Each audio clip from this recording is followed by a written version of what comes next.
Meet the world's worst bouncer. Someone walks up. They're 15 years old. And the program does this. It welcomes them in. And here's the catch. It welcomes absolutely everyone, no matter who shows up. Welcome in. A 15-year-old waved straight through. The program never even glanced at that age. And that's the flaw in every script you've written so far. It runs the same lines top to bottom, no matter what the data says. Today, your code learns to make a decision. Here's the limit you've been living with. Every line runs top to bottom, whatever the input. But real programs react. Old enough? Let them in. Password too short? Reject it. Cart over $50. Free shipping. You need a way to run a line only when something is true and skip it when it isn't. That's the whole job of the if statement. 4 small parts. The word if, a condition, a colon, and an indented block underneath. The word if starts the decision. It tells Python, what follows is a condition. Then the condition itself. A question that's either true or false. Is age at least 18? A colon ends the line. It means the block just below belongs to this if. And the indented line, 1 tab in, only runs when that condition is true. Age is 20. 20 is at least 18, so the condition is true. And the indented line runs. Welcome in. For the first time, the program actually stopped to check before it acted. Picture it as a gate.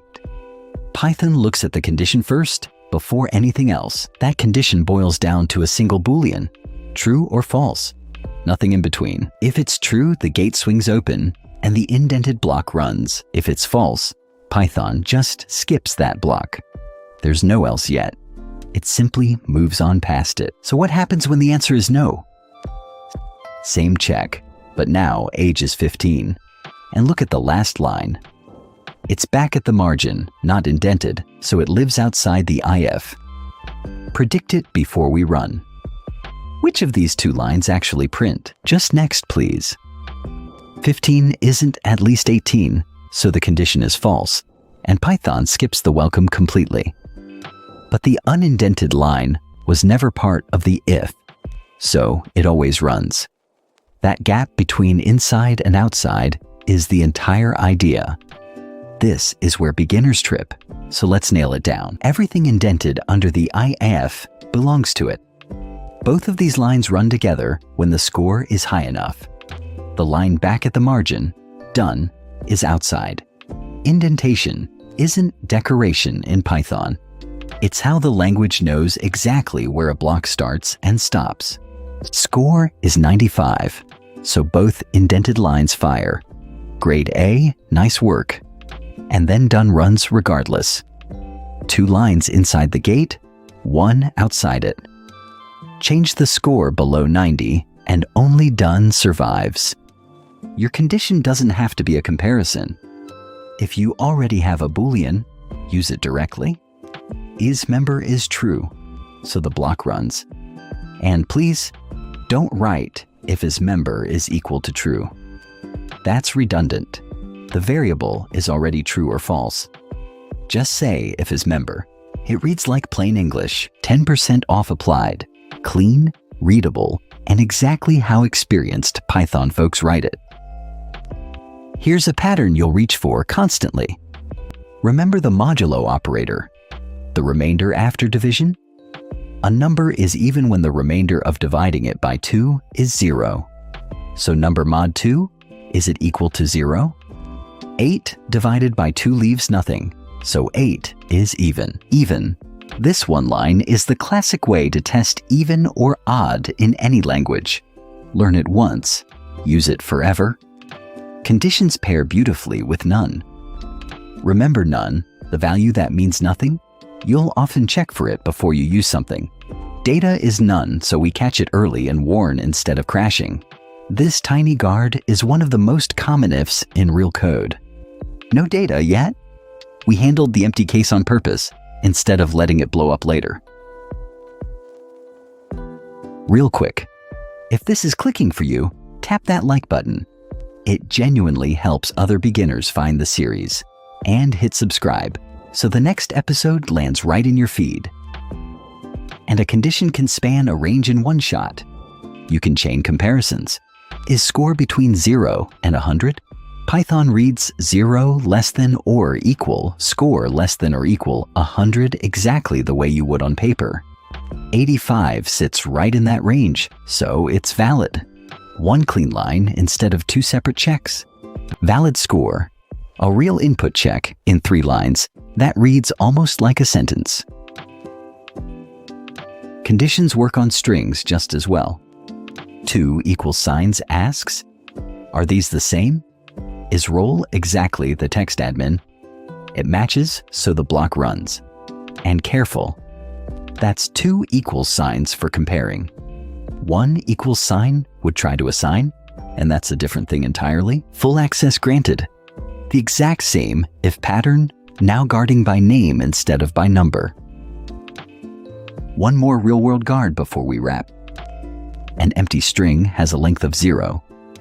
So this checks. Did the user actually type anything? The name is blank, its length is 0, and we ask again. You'll write this exact guard on almost every form you ever build. Please enter your name. We caught the blank input on purpose, instead of letting an empty value slip through. Watch 2 variables meet in one condition. A condition can compare 2 variables, not just a variable and a fixed number. Is the balance at least the price?